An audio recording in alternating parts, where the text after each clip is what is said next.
here. Before we start talking about gesso, I thought we should talk about art journals. And you can art journal in anything. As you can see, I have quite a stack of books here because I've been keep buying them going, oh, this would be a perfect book, this would be a perfect book, and then I ended up not even using any of them. But you can use any type of book you want. Some books are actually made for art journals, to use as art journals, I should say. And this one here has really nice thick paper. It almost feels like water paper. It's so nice and thick. And then you have the moleskin books. These are, lots of people use these to work in. If you're just starting out, even if you want to go on the cheapy side, which I might end up doing that, is even just these notebooks from the dollar store. Or these little composition books. You can get these for like a couple bucks. Because you know what? You're just playing around and mucking around, so you don't have to worry about, oh no, I messed up a page. Art journaling is not supposed to be messing up a page, and there is no mistakes, but coming from me, I will be going, I messed up a page. I know I will.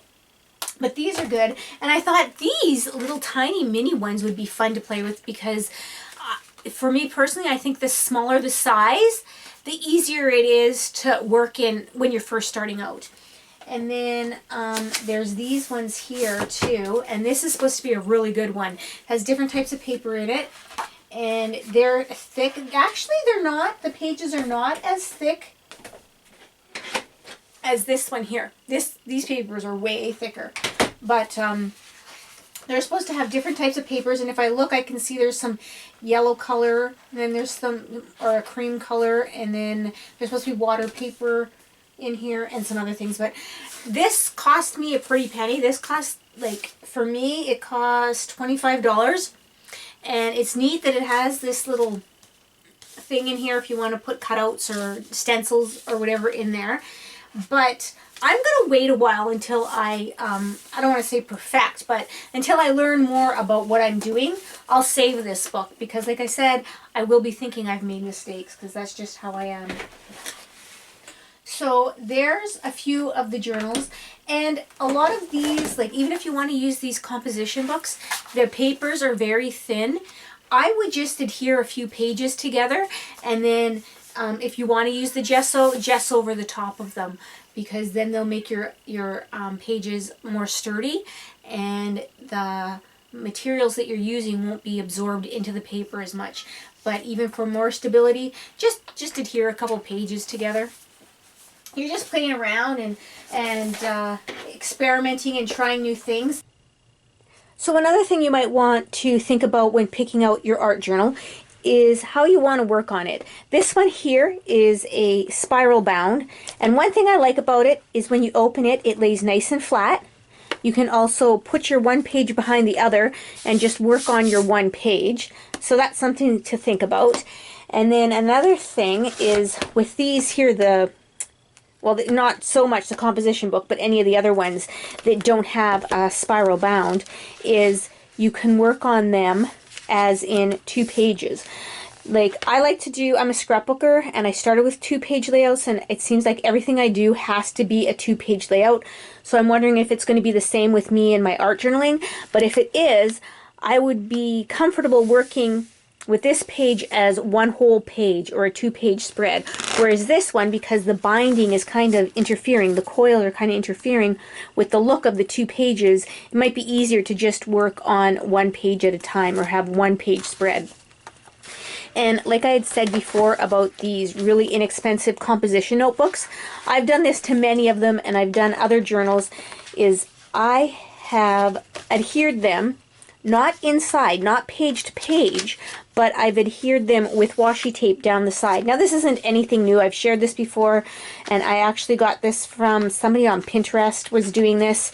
And for one thing, it looks pretty when it's in the bookcase. But another thing is I was using these for journals, and what I liked about it is if I wanted to use a heavier type of a marker, it wouldn't bleed through. I would still maybe gesso the pages, I'm not sure, but you can even just not put gesso or use your art journaling supplies on where the washi tape is, because it just looks so pretty.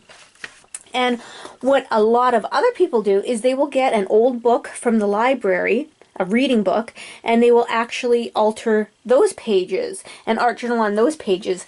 And this here, my dad had this whole series. I don't even know, these ones are the Old West or something, and he had a box full of these. And when he passed away, I couldn't keep them all, and I'd never read them all, but I'm sentimental even though I'd never opened them up and look at them. I felt like I couldn't get rid of them. So what I did was I kept one for each of his children.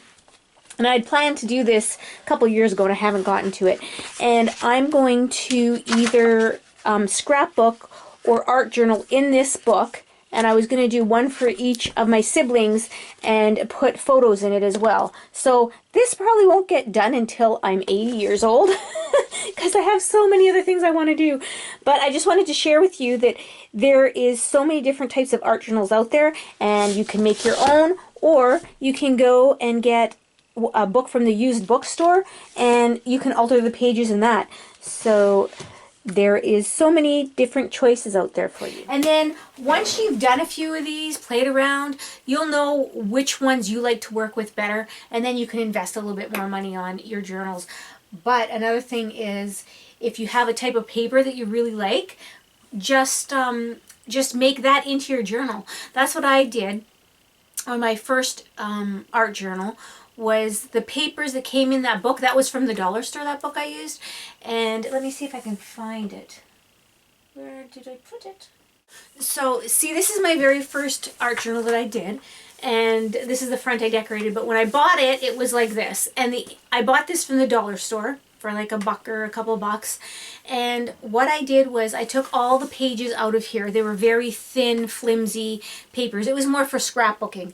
So what I did was I took all the papers out, I measured them to size, and then I put in water paper or watercolor paper I put inside here, and I worked on that, and that was a lot better because it had lots, it was a lot thicker and it would take the materials, whereas this paper is what it was.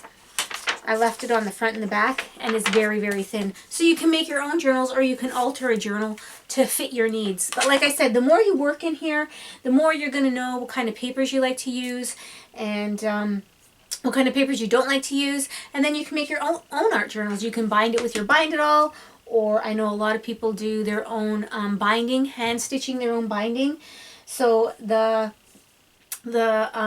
options are limitless. So I'm going to be working in this one right now just to trial and error some things before I actually do any pages. So I hope that helped you out, and thank you so much for joining me, and I hope you all have a creative day today. Bye now.